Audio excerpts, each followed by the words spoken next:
you may want to return the amount of 45 million pesos to San Simon, Pampanga. Tama po, Your Honor. Basta yun po ang pinag-uutos ng batas. Susundin ko po. At kung kayo'y mga baguhan pa lamang sa aking channel guys, pagpindot lamang ang subscribe button at notification bell para like kayong updated sa mga bagong videos na ina-upload ko sa aking channel sa YouTube. Intro muna tayo guys. What's up guys? Welcome to my vlog. Welcome to our generic channel. You're my sweetest addiction. Ang gumagawa, hindi kayo kumikibo. Yung mga ibang locators doon, kahit na na-reclassify na, hinihingan pa ninyo ng confirmation of reclassification. Po kasi nakita ko po matagal na po kasi nakatayo na kaya Paulit-ulit ka eh. actually Your Honor Wala na yung actually, kasi hindi naman actually ito eh. being the You may want to return the amount of 45 million pesos to San Simon, Pampanga. Tama po, Your Honor. Basta yun po ang pinag-uutos ng batas. Susundin ko po. Sabi ni Mayor, hindi kanya inauthorize. Sino nagsasabi ng totoo sa pagitan yung dalawa? Nandito nagsalita ka eh, oh. Ang sabi ng presiding officer, maintain that Mayor should be the one to explain himself on the issue of corruption against him because he was voted by the people and is answerable. Punsalan during the last hearing. From insinuation from this representation, I ask you whether you contemplated to resign as mayor of San Simon. And you replied that you were thinking about it. Is that correct? Or you thought about it?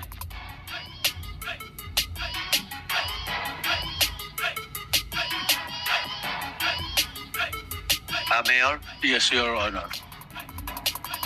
And aside from that, this representation also suggested that as a sign of good faith, you may want to return the amount of 45 million pesos to the coffer of San Simon, Pampanga, to which you replied that you might be able to do that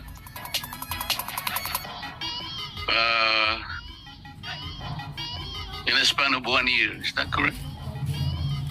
Tama po, Your Honor. Basta yun po ang pinag-uutos ng batas. Susundin ko po. So after a while, since that meeting, have you done anything, a step towards those direction, Mr. Mayor? Sa ngayon po, wala pa kasi ang dami ko pong ginagawaan. Katulad po kapon, nag-busy kami sa pamimigay ng ayuda sa mga farmers at nagbukas po yung aming tulay. So, And then, marami po akong tinulungan ng mga tao na to the last day of my office. so is it correct to assume, Mr. Mayor, that you are not serious in any action that you would like to do in connection with those suggestions coming from this representation? Because there was nothing done, at least. Sa kabisihan ko po, sa dami po ng aking ginagawa. So, hindi ko pa po na-umpisahan. Kasi sabi mo nun, magbebenta ka pa ng properties kung kinakailangan. Opo, pero hindi ko pa po na dahil sa busy po ako. Tutulungan kita, Mayor. Di ba meron kang resort property dyan sa Barangay San Miguel? Tama? Meron po, propose pa lang po siya, hindi pa siya tumatakbo, hindi pa siya nag-ooperate. What do you mean propose? Propose po yun kasi dati ko na pong lupa yun. Propose ko lang na maging... So wala pang mga facilities na nakatayo doon? meron po, sa skeletal structural po. Skeletal structure. Ampo, at saka mga bakod po. Nakabakod na. Opo. So preparatory to the construction or development of a resort. Opo, tama po kayo. Na-reclassify na ba yun? Hindi po. San Miguel is basically an agricultural area based on your CLUP? Kasi hawak ko yung map ninyo eh. Pagkakalam ko po, hindi po. Pero nakakuha po ako ng permit nung construct. Teka muna, ang pagkakaalam mo, ikaw ang mayor eh. Hindi mo alam kung na-reclassify o hindi, sapagkat hindi pa Hindi pa po. nag-reclassify. Hindi pa. So, Vice Mayor, nasaan po kayo? Congressman Dante, the Vice Mayor, sent us a letter to be excused in today's hearing kasi kaka-assume niyo lang this is the first day that he assumes office as the acting mayor. Because Mayor Ponsalan just received his preventive suspension for 6 days yesterday? Yes, you're correct. Okay. Meron po ba ang Sangguniang Bayan members dito?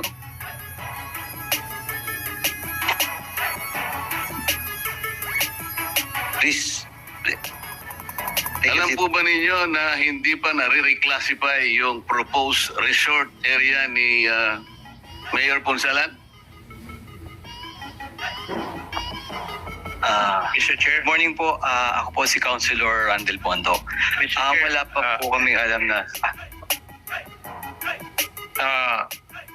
Did the two gentlemen take the oath?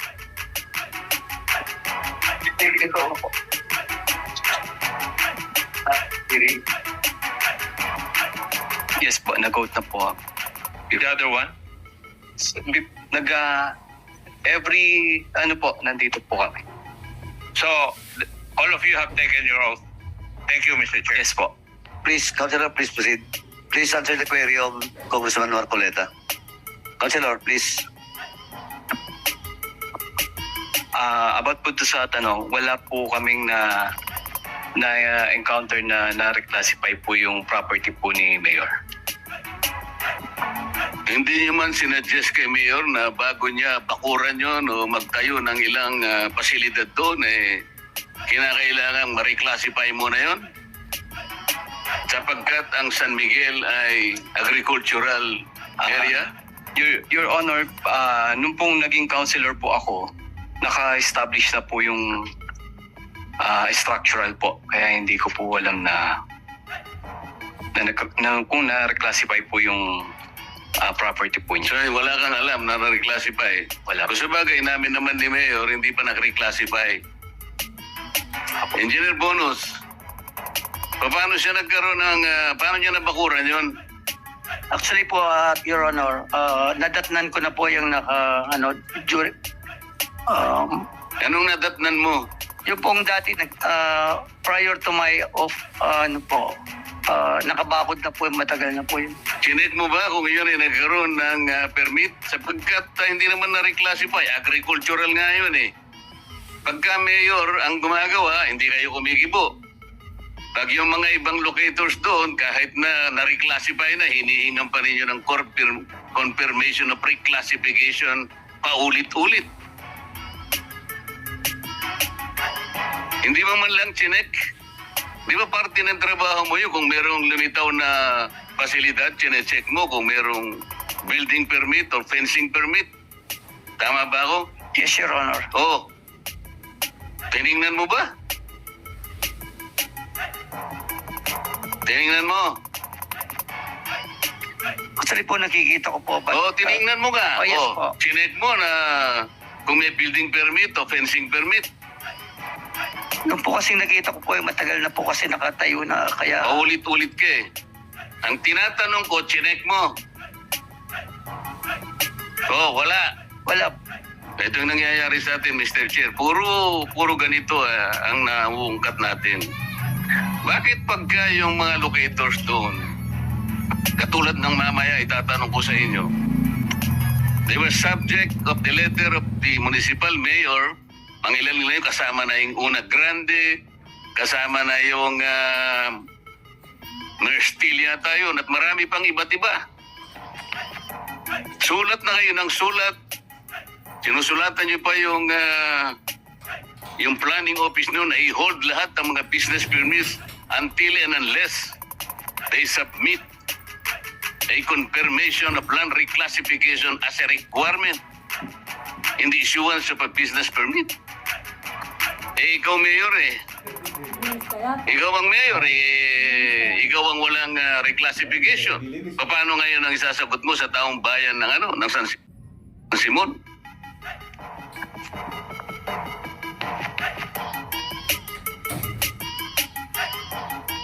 Mayor, Actually po, nung itayo ko yun, hindi pa hindi po. ano nga isasagot mo sa mga kababayan mo? Pwede po nga magpaliwanag, Your Honor. Nung itayo ko po kasi yun, hindi pa ako mayor eh. 2015 ko po inumpisahan yun. Then, nung pong nakikitang tinayo, pinay-stop po ako. Kaya naka-stop po ngayon. Panahon pa po nung previous administration, nung may tayo ko po yung mga building tsaka bakod. Hindi ka pa nga mayor pero nagawa mo na. Kaya nga po in-stop ko dahil binawalan po ako. In-stop mo lang, ba't di mo inalis? Ba't di mo tinanggal ang mga bakod at saka yung mga pasilidad nilagay mo? Sapagkat agricultural area yun eh.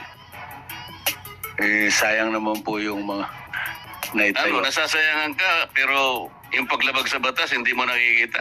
Kaya nga po ako tumigil dahil pinay-stop po ako. Hindi sapat yung i-stop eh. Kailangan tanggalin para ipakita mo na sumusunod tayo sa batas. Ito kasi yung nakalagay sa stationery mo eh. Mr. Mayor. Ito ay stationery ng Municipality of San Simon. Dito sa bandang ibaba, merong nakalagay, serbisyong tutu para king balin. Sa Tagalog, serbisyong totoo para sa bayan. Tama ba ito, Mayor?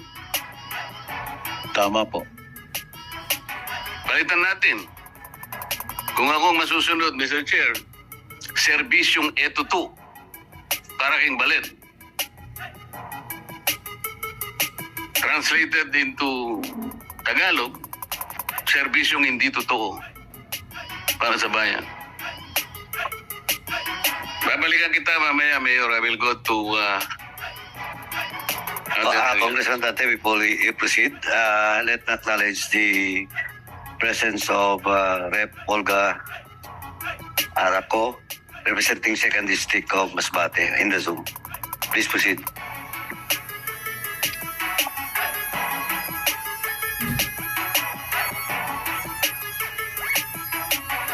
Engineer Bonus, balikan kita doon sa kanina'y natumbok na 5 samples ng construction contracts na dumaan sa iyong opisina. Yung 5 na yon, sample pa lang yon. Marami pa akong makukuha. Iisa lamang ang nagnotaryo doon sa 5 kontrata na yon, kasama yung kontrata ng Viking. Tama?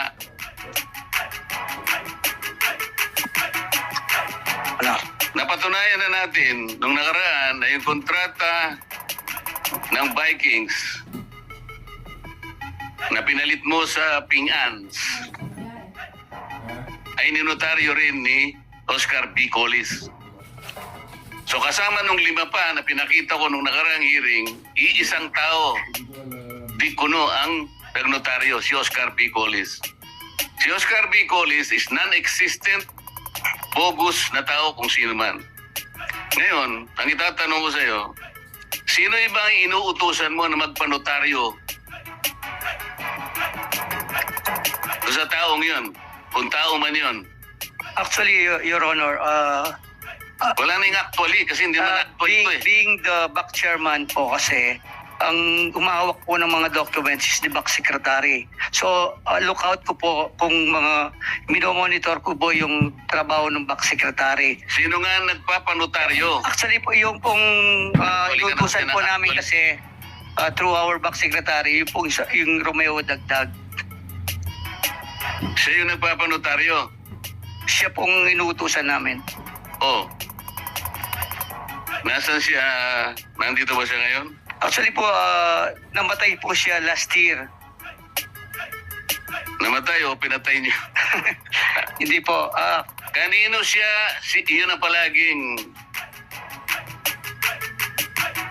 Madam ko, ano bang dates lahat ng mga kontrata na yon bago pa namatay yan? 2009 po.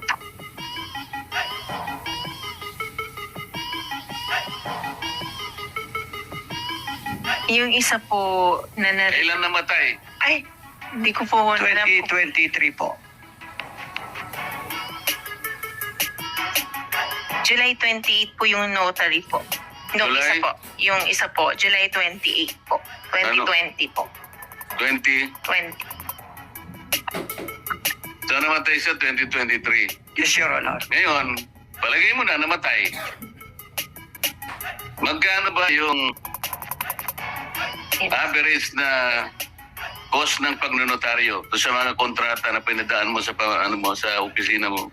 Actually po, wala po akong, hindi ko po alam yung mga binabayaran nila kasi ang ginagawa po kasi namin, pag nagpapanotaryo sila, ina-attach po namin yung ID ni Mayor na with specimen signature dun sa Xerox. Likewise, yung ID ko po, may pirma ng 3.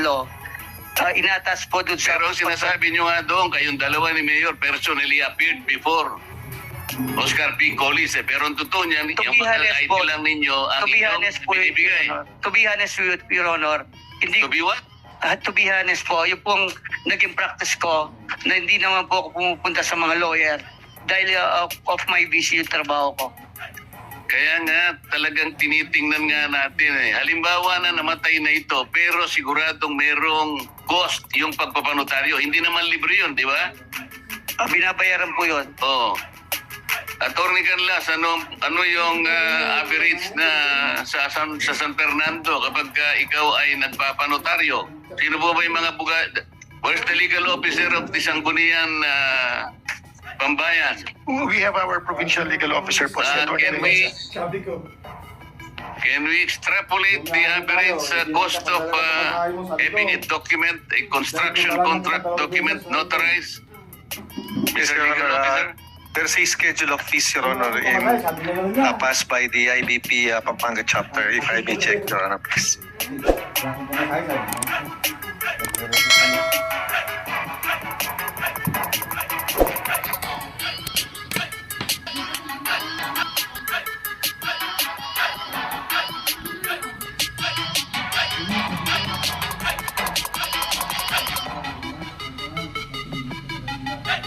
Preparation and notarization of simple affidavit, jurat, 500 pesos. Authentication of documents or statements, 300 minimum or 100 pesos per page, whichever is higher. Ito, attorney, kasi construction contract, hindi jura dito Acknowledgements Yes, Your So, Honor. magkano yun? Acknowledgement, Your Honor, is 1.5. 1.5. Yes, Your Honor. So, attorney, engineer bonus. Sa 5 halimbawa na yon na kontrata na ninotarize ni Oscar B. Collis at ninotarize niya rin yung sa Vikings, Oscar Collis din yon. So, 6 na notarized construction contracts, construction agreement, times 1,500 pesos, magkano yun? 7.5 po. Oo. Ay, 9,000, sorry. So, dapat ni-reimburse ninyo. Kasi kumuha kayo ng pambayad sa munisipyo, tama? Sapagkat ito ay gastos ng munisipyo. Ang naging practice po namin, ang nagbabayad po ng notaryo, yung contracting party. Hindi po ang munisipyo. Yung, let's say, for example, yung contractor, siya pong nagbabayad ng notaryo. Hindi magandang practice siguro yun kasi kayong gumawa nun.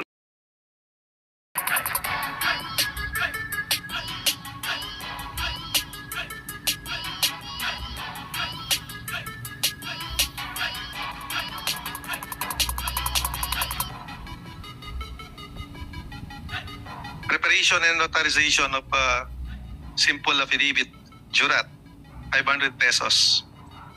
Authentication of documents or statements, 300 minimum or 100 pesos per page, whichever is higher. Ito, attorney, kasi construction contract, hindi jura dito Acknowledgements Yes, Your Honor. So, magkano yun? Acknowledgement, Your Honor, is 1.5. 1.5. Yes, Your Honor. So, attorney, engineer bonus. Sa 5 limang halimbawa na yon na kontrata na ninotarize ni Oscar B. Collis at ninotarize niya rin yung sa Vikings.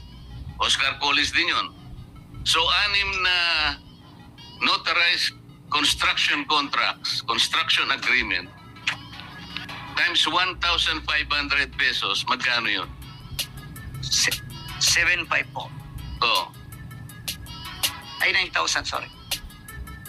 So, dapat ni-reimburse ninyo.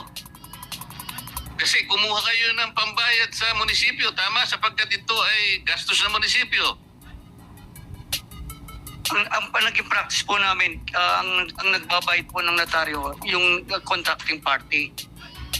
Hindi po ang munisipyo. Yung, let's say, for example, yung contractor, siya pong nagbabayad ng notaryo. Hindi magandang practice siguro yun kasi kayong gumawa nun eh. Di ba? Totoo ba yun na nandito si Mr. Fernando Yap? Nung pinanotaryo yung inyong kontrata between Ping-an, tama? Panahon pa ni dating Mayor Loretta Wong. Sino po ba nagbayad ng notaryo?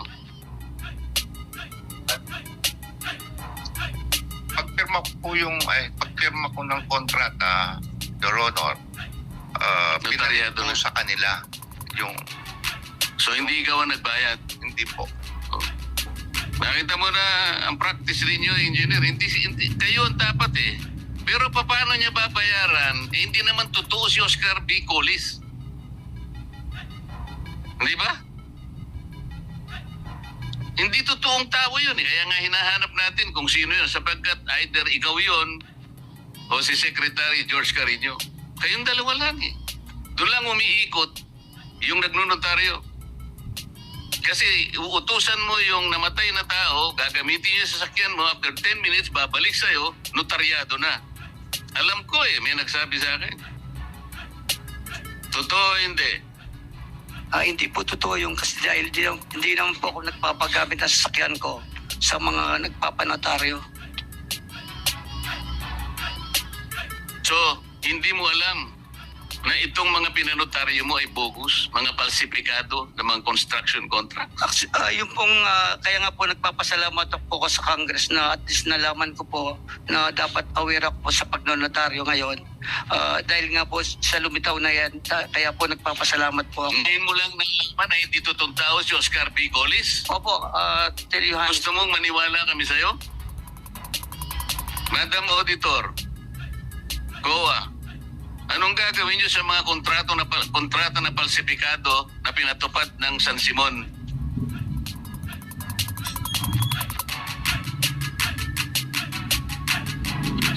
Based po sa ating existing COA rules and regulation po for the prevention of irregular, unnecessary, and excessive, it falls under irregular and then it will be subject for a notice of disallowance po. Kung it be found irregular po. And actually po, if I may add po, based po sa ating manual po on financial audit, the audit opinion is only based on the financial statement and sinasabi po namin sa mga engagement po namin before we proceed with the audit that notwithstanding if there's fraud, so based sa regular audit po muna, what will transpire, pero kung may makikita rin po kaming fraud within the we will communicate it accordingly to the management. And so far po, based on our audit, we use the presumption of regularity. Pag po nakita po namin yung documents that it is in order, it is presumed regular po.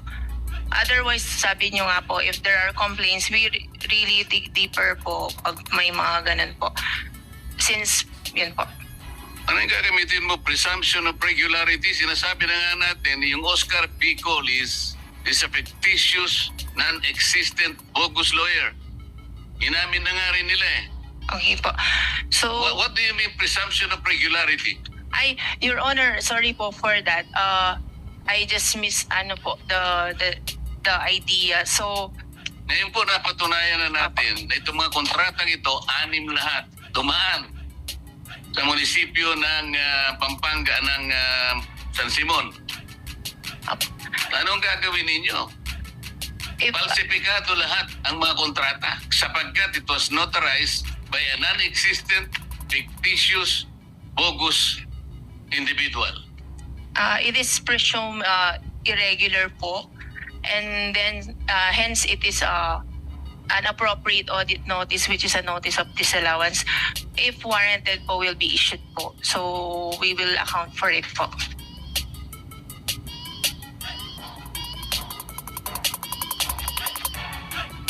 Engineer Bonus, nung nakaraang hearing, tinanong kita kung bakit nawala si Ping An Construction at pinalit mo si Viking. Samantalang merong valid contract between the Municipality of San Simon and Ping An. Ito notaryado talaga ng totoong abogado. Pagkatapos ay meron pang groundbreaking ceremonies na dinaluhan pa ng DILG. Pagkatapos, Mr. Yap, sumulat ka pa sa back. Di ko alam kung sa back o kung kanino ka sumulat, requesting for the release of 15% advance payment. Tama? Bakit sinabi ni Engineer Bonus na hindi niya alam kung anong basis ng former mayor kung bakit kanya kinontrata? Hindi ba totoo yung kontrata ninyo? Totoo po yung kontrata, nagpirma po. Sabi niya kasi hindi niya raw alam ang basis ni mayor. Hindi niya kino-consider yung kontrata na pinirmahan mo at pinirmahan ng San Simon represented by the former mayor. Nagkaroon ng groundbreaking, hindi rin niya alam ang basis ng groundbreaking. Hindi po na po. Nagkaroon nata ng amnesia si Engineer Bonus. Ipinalit niya si Viking, traders, whatever. Pero ang nagnotaryo, isang bogus na abogado. Engineer Bonus, Palagi po sinasabi sa last hearing, Ping An did not attend the bidding at wala po kaming, nandyan po yung mga back members ko na they can testify na wala naman nagkaroon ng bidding na nag-participate si Ping An. So, si Mayor, the late Mayor po, gumawa po siya ng kontrata. Hindi ko po nga alam ang basis ng kontrata. Kaya po sinasabi namin, nandito naman po yung mga schedule namin for the second bidding. Nandiyan po yung aking mga back members na they can testify na Ping An did not attend nor participate during the first bidding. totoo ba yung sinasabi niya? Ang pagkaalam ko po, Your Honor, nagka-bidding po, inisyon po kami ng notice of award, then, at saka sinabay Notice po to yung proceed. notice po of award Nauna muna yung notice of award, pagkatapos notice to proceed, di ba? yung kontrata po.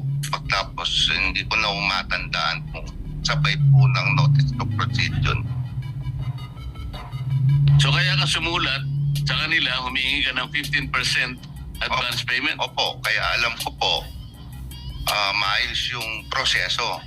Pag bigay ko po nung sulat na 15% mobilization, ang sabi po nila, cancel po daw yung kontrata at may kulang na papeles. In my part naman po, mag-uumpisa ka pa lang po, problema na yung, at saka masalimot na naman, problema, hindi na po ako, pinabayaan ko na lang po. So Engineer Bonus, ano bang tuntunin para cancelin mo ang isang existing contract? Hindi po ako nagka-cancel ng contract. Palagi ko sinasabi, yung contract ginawa ni late Mayor, hindi ko po alam kung saan anong basis niya. Bakit kailangan mo tingnan ang basis? Mayor yun. Hindi po, kasi ang nagiging basis po ng head of the procuring entity is the back resolution for the winning bidder. Yun po ang ini-endorse namin sa head of procuring entity para gawin niya pong basihan na itong si contractor na nakipagbid at siyang nanalo, siyang magiging siyang gagawa ng kontrata between the head of the procuring entity and the winning bidder.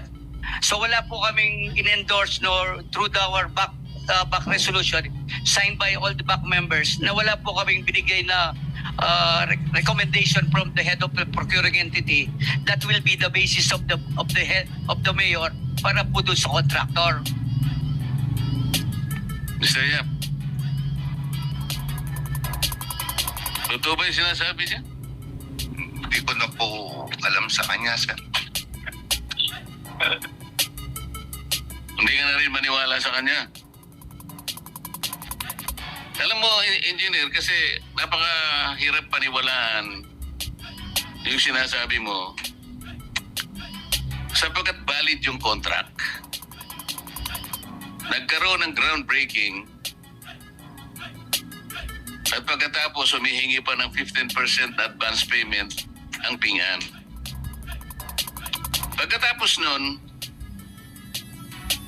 bigla ka na lang gumawa ng ibang kontrata. This time, sa Viking mo ibinigay yung kontrata. Ngunit ang nagnotaryo, kagaya inulit-ulit natin, ay isang palsipikadong tao na nagpapanggap na abogado. At kayo-kayo rin naman ang nakakaalam kung sino siya at paano niyo siya kinakasangkapan para sa ganun ay manotaryo ang inyong mga kontrata.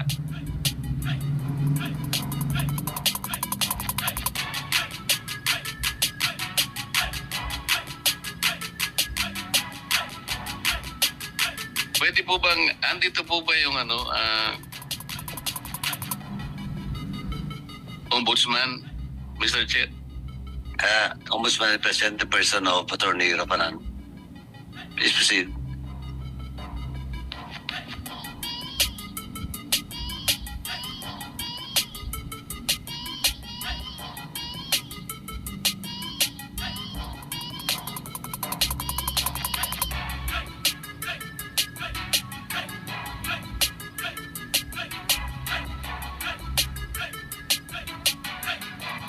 Engineer Rapanan, Attorney Rapanan, nasan po kayo?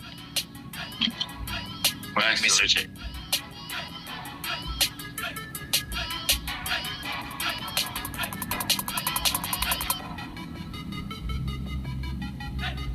Attorney Rapanan, nagkaroon kami ng pagsusuri dito sa Resolution number 20-019. Ito yung fake land reclassification resolution involving Una Grande Development Corporation.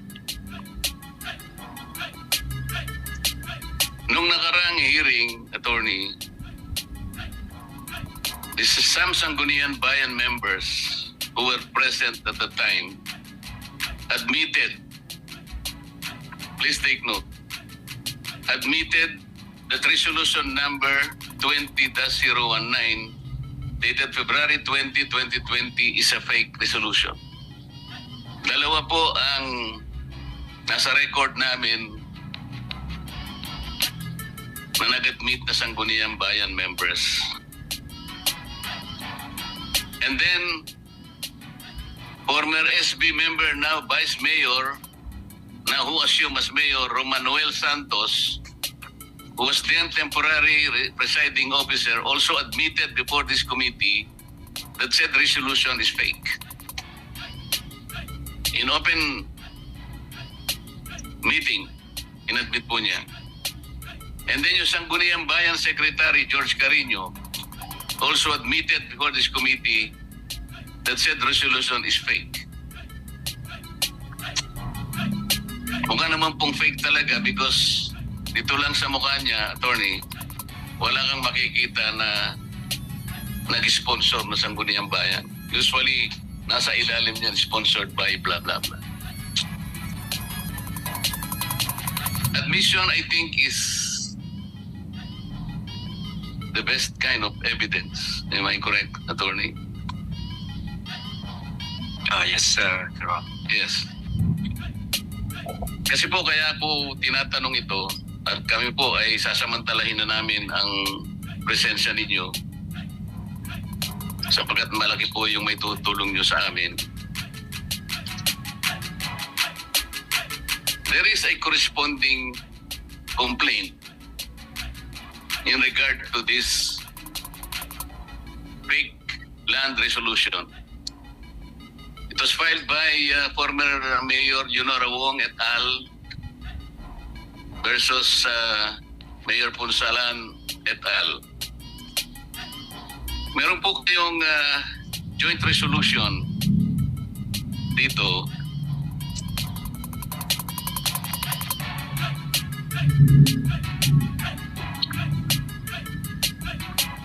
At babasahin ko po. Wherefore, the complaint for violation of paragraphs 267, Article 171 of the Revised Penal Code as amended by Republic Act number 10951 against respondents Abundio Punsalan, Romanuel Santos, Archibald Simbulan, Basilio, George Macalinaw Carino, and Lorette Bautista Santos is dismissed for lack of probable cause. Dito po sa discussion,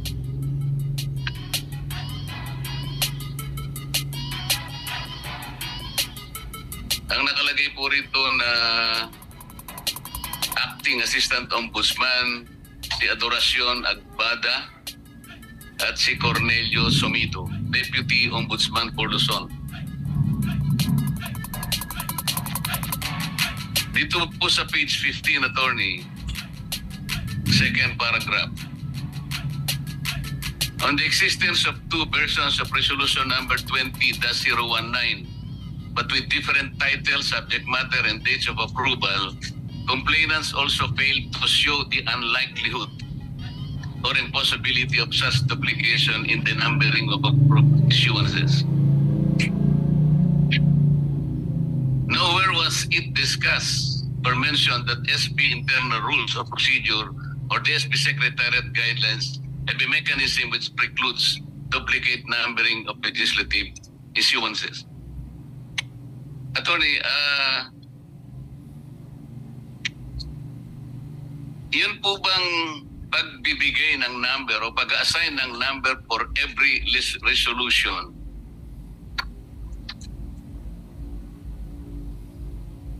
imposible po ba yung, or bakit sinabi rito yung unlikelihood or impossibility of such duplication?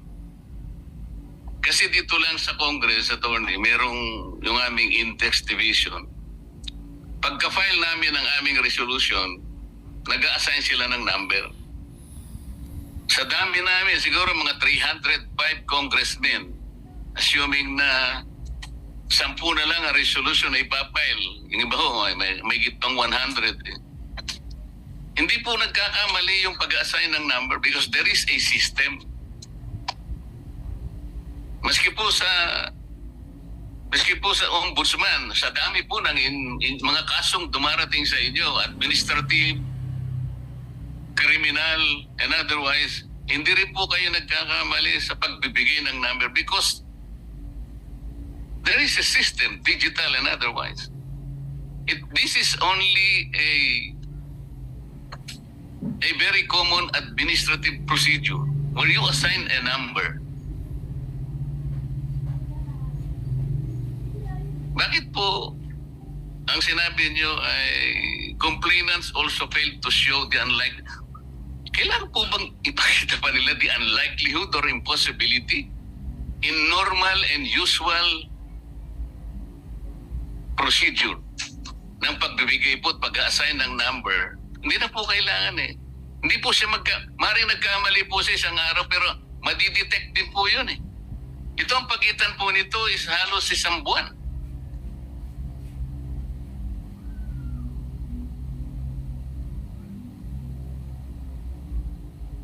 At isa pa po rito, as regard respondent LB Santos, ito po si Loreto Santos. Complainant failed to negate the August 27, 2021 certification issued by the SRMO designate Laverne Isip, who stated that respondent LB Santos is not employed and has never been employed by the local government unit of San Simon, Pampanga. Mamaya po, Attorney, pakikita ko sa inyo kung anong role, kung gaya na po ng binanggit kanina ng chairman, napakalaki po ng role na ginampanan nitong Loreto B. Santos. At kung ang kailangan lang po ay SRMO designate, masyadong mababaw po ito. With all due respect, Attorney, kaya ko po nilabas itong inyong joint resolution because we will be asking or requesting your office to motu proprio reconsider this, considering the admissions already that we have gotten before this committee. Inadmit na po nila na itong resolution na ito ay peke. And admission is the best form of evidence. Baka sakali pong ma-reconsider natin, Attorney. Mamaya po ay ipakikita ko sa inyo yung role na ginampanan ni Loreto Santos. Halimbawa po,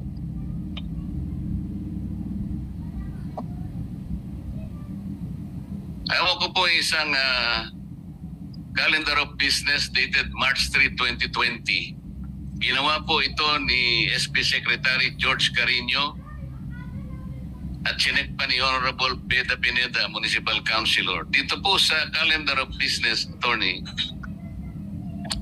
sa item 8, other matters, ay meron pong appearance si Mr. Loreto B. Santos representing the office of the mayor. Ito, malinaw po ito. Did you authorize Loreto B. Santos to represent you in the session, in the regular session of the Municipal Council of San Simon held on March 3, 2020 at 10 o'clock in the morning? Your Honor, hindi ko po siya inutusan para i-represent ako sa Municipal Council. Yung salita po ninyo ay kinokontra nung mismong dokumento na ginawa po ng SP Secretary at Municipal Councilor Beda Pineda. Ito po. Honor, with due respect, during the session of the Sangguniang Bayan, I was not there and I'm not belong to the Sanggunian. Ako po ay Chief Executive. Hindi po ako pwedeng magsalita or magutos po doon sa Sangguniang Bayan. Alam po namin yun, Mayor eh. Ang sinasabi ko lang po rito ay malinaw na nakalagay dito sa official record ng munisipyo ng Municipal Council na nag-appear doon si Loreto Santos on other matters. Mr. Santos, hindi ba totoo na nag-appear ka on March 3, 2020?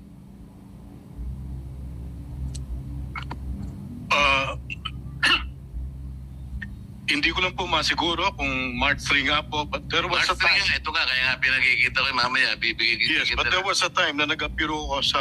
Ito nga lang, March 3, 2020 ang sinasabi ko. Ito, Yes. Kung ang ang pinag-usap... sabi ni Mayor, hindi ka raw niya inutusan. Bakit nandun ka? Ang nag-appear po ako sa isang session dahil po ito yung meron akong complaint na dinidiscuss sa council against former or late Mayor Wong. Yun po yung Mr. natatandaan ko. Santos, teka muna, ang tinatanong ko sa iyo, ang nakalagay rito, your appearance is to represent the office of the mayor, nandito sa calendar of business. Pagkatapos, dito sa minutes ng meeting, on the regular session, ipakikita ko sa iyo kung ano ang pinagsasabi mo rito. For example, ang sabi mo, ito page by page, ang sabi mo rito, you argued that you can speak before the Sanggunian because you were authorized by the mayor. Ito, nakalagay rito.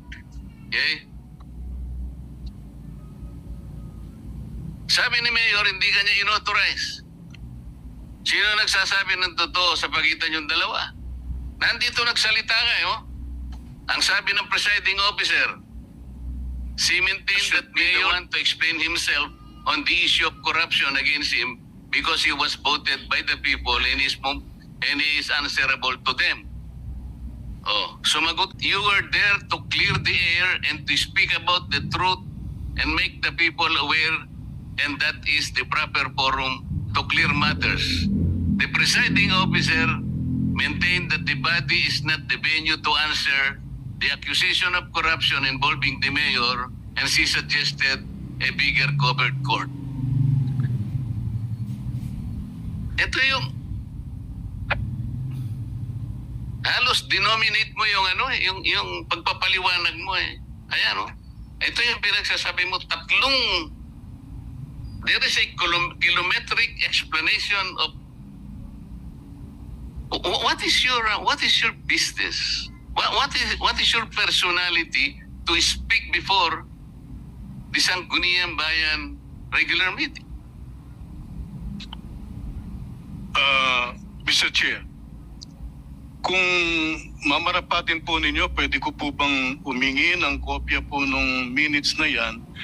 Kasi po, ang alam ko po, nung magsalita po ako dyan, this is regarding... Mr. Chair, For the record, Mr. Chair, I will show the minutes of the meeting to Loreto Santo. Mr. Chair, before the Honorable Marcoleta shows the document to Mr. Santos, I think Mr. Santos already admitted that he spoke before the Municipal Council. Tama po? It is Yes, on I record na yun po ang sagot niyo Yes, I kanina. remember po. You spoke. Yes. And the question is, ano yung personalidad ninyo at yung pagkakataon o rason bakit kayo nagsalita sa Municipal Council? Dahil po kasi meron po akong hawak ng mga dokumento to present to the council regarding past transactions. And were you invited sa meeting ng Municipal Council? Were you invited? Hindi po ako sigurado pero Oy, alam mo na nagsalita ka ron tapos hindi mo alam na inibita I am ka not ulit. sure if Oh, come on, Mr. Your Honor, Santos. I am not sure if I was invited or Kasi I importante po voluntarily appeared and asked if I can attend the So, session.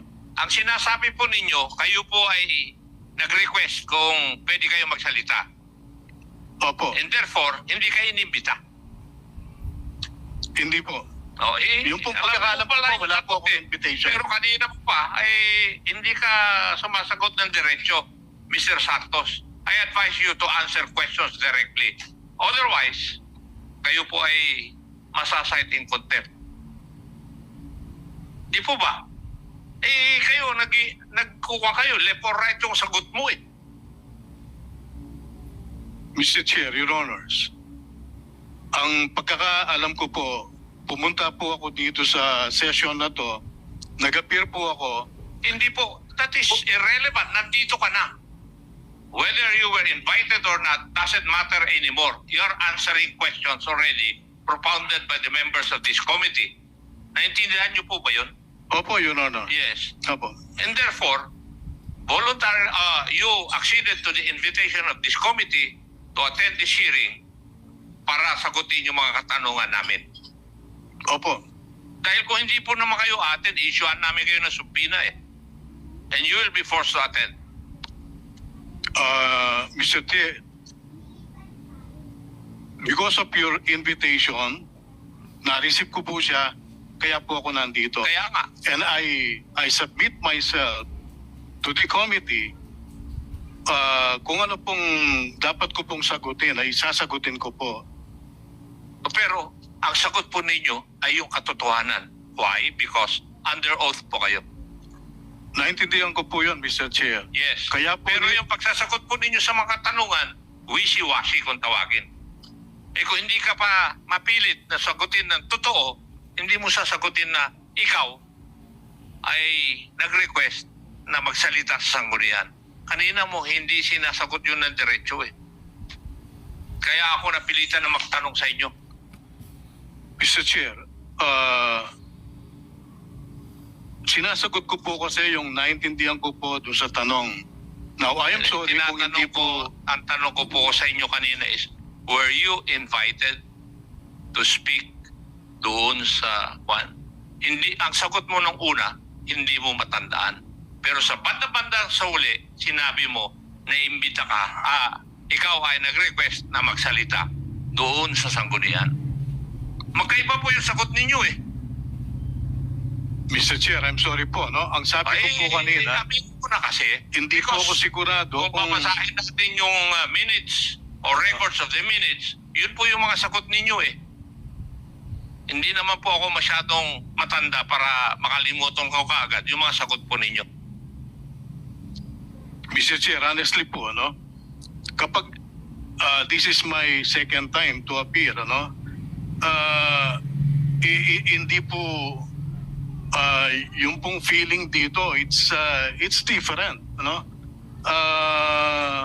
What is the relevance po of that? normal. Mr. What is the difference? Are you not allowed to speak? Hindi naman po. Hindi ka ba binigyan ng due process dito? Hindi po ganun ang sinasabi ko, Mr. Chair. Magkaiba. Ang feeling ng iba. Meron pong pangamba rito. What is Yun po yung ano eh. For as long, Mr. Lolito, for as long as you're saying the truth, walang problema dito sa committee ko. I agree po, Mr. Chair. I want to be frank and candid about it. I am fair, pero wag mo ubusin yung pasensya namin dito. Especially ako. Chairman ako, Paredan. Mr. Chair, I would just like to remind Mr. Santos na kung ipapasihan po natin yung mga minutes or records of the minutes of the meeting, nag-iiba po kasi yung sagot po ninyo eh.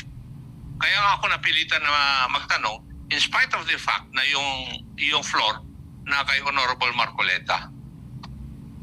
Di po ba? Nakikinig lang ako at nagbabasa. Kasi hindi ko pa panahon na magtanong po sa inyo. Pero napilitan lang ako magsalita o magtanong dahil hindi po tama yung mga sagot ninyo eh. Di po ba? Kami, sinusunod namin yung patakaran namin dito sa committee. Ang ini-expect lang namin sa inyo ay magsabi po kayo ng totoo. Yun lang po ang hinihiling namin eh.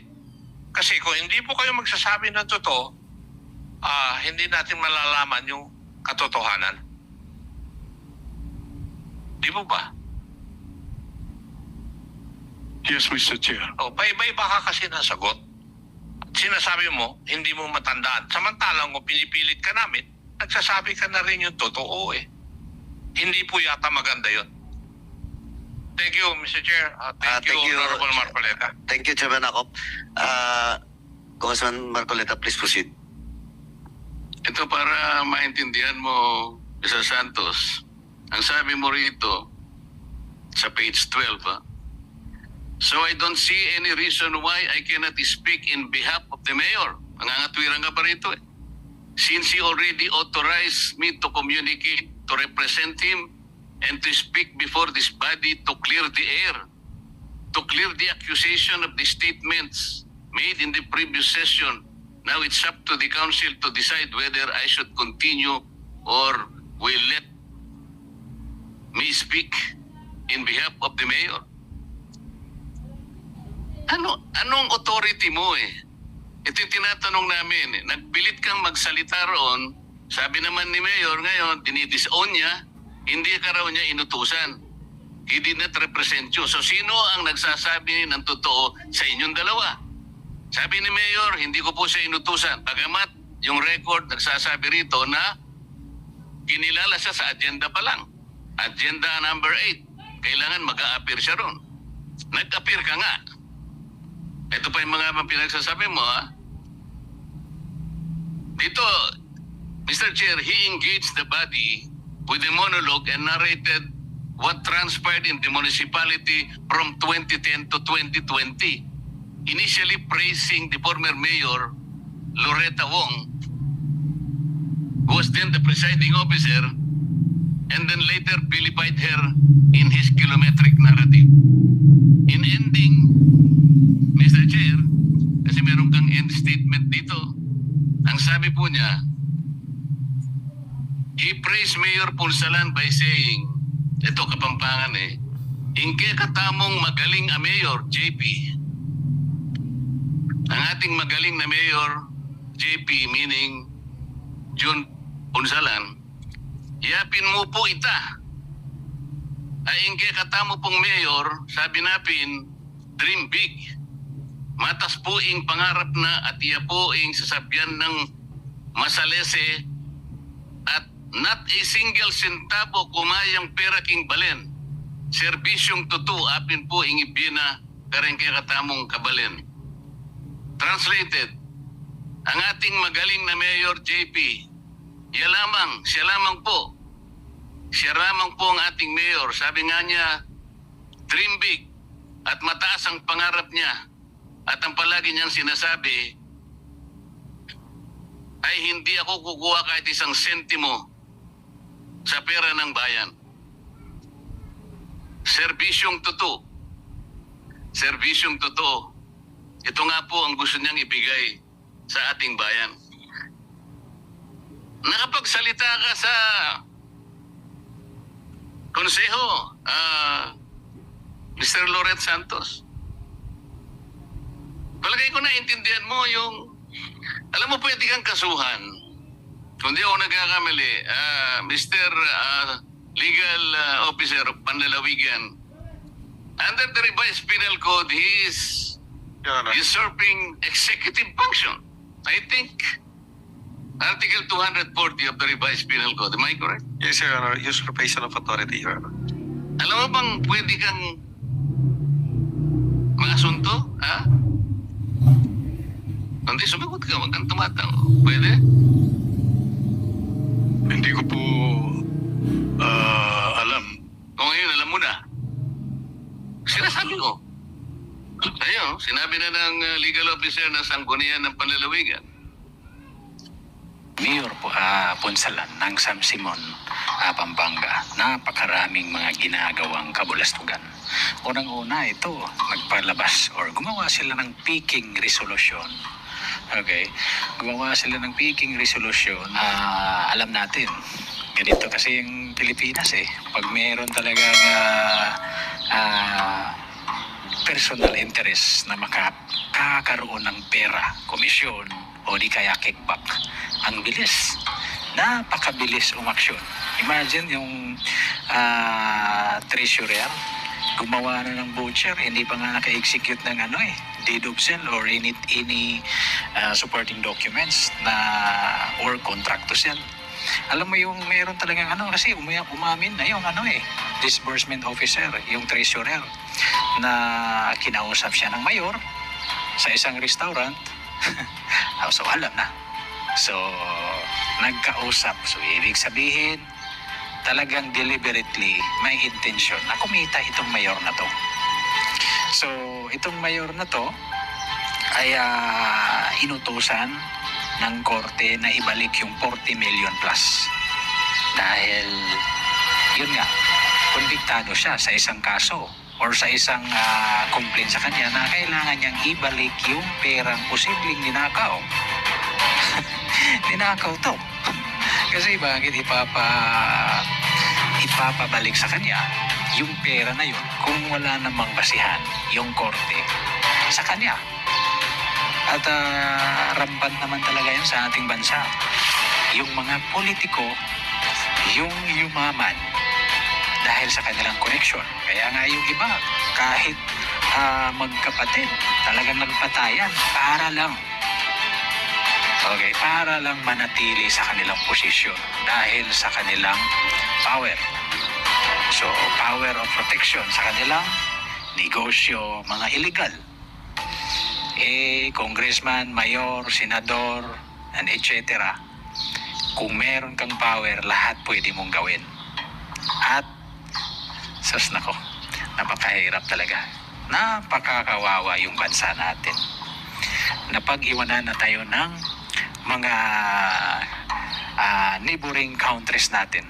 na dati doon or sa atin mismo nag-aaral, pero ngayon sila yung umangat. Sobra silang they are a well-developed country. Unlike sa atin ngayon pa rin, simpleng ulan, baha. Samantala yung ibang bansa, kahit nga Japan, yung Tokyo, lubog sa baha yun, pero gumawa silang napakagandang anti-flood. Pero yung Maynila, simpleng ulan, simpleng low pressure area, baha. Diba? So bakit ganito yung bansa natin dahil sa mga corrupt na mga politiko, yung mga baboy, mga buhaya na nasa gobyerno, wala. Yung inuna lang is yung paano sila makapagnakaw. Yan naman ang totoo eh. Kung walang Duterte, meron ba tayong subway? Wala. Diba? Kung walang Duterte, marami bang mga farm to market roads na project? Wala. Dahil yun sa political will. Kung maganda yung leader, although hindi talaga perfecto, wala namang administrasyong perfecto, walang mangyari. Kaya yung mga politiko natin, hindi lahat, napakayaman nila after their 3 years term dahil sa kanilang koneksyon, mga illegal at mga kickbacks na mga proyekto. Yun naman ang totoo eh. Bakit kayo tumakbo sa isang posisyon? Kung yung gastos mo ay 10 million or 100 million, samantala sa yung one term mo in office is yung sahod mo is nasa, let's say, 5 million. Saan ka hahanap nun? Gagawa ka ng batas. Mag-i-effort ka. Doon sa Senate, meron kayong trabaho sa Senate o sa Kongreso. Samantala, yung gastos mo sa eroplano, sa mga staff, lahat-lahat, although that's paid by the government, pero yung sahod mo, samantalang sahod mo nasa 5 million, pero yung gastos mo 10 million. Saan ka hahanap, di ba? So yun po napaka-questionable. Bakit tatakbo sila? Para so kayo na yung dudugtong. Dahil alam ko kung ano yung nasa isip ninyo. Yung mga politiko natin ngayon, yun ang yumaman. At ang kawawa, yung taong bayan. Yung pinaka-pobre sa ating bansa, lalong naging pobre. Pero yung mga mayaman, lalong yumayaman. Yun ang totoo. Yun ang totoo. Kaya napaka-hypocrite naman na itong mga politikong ito, hindi lahat sasabihin ko sa natin, hindi lahat. Merong mga diligent, yung talagang naninervous yung totoo. Hindi lahat naman na politiko, pero karamihan busog ang subscribe ang ating channel. Maraming salamat sa inyong suporta. God bless, ingat po kayo palagi, mahalin natin ating bansang Pilipinas. Thank you for watching, guys. Just click on my YouTube channel, Al Johnny Rick.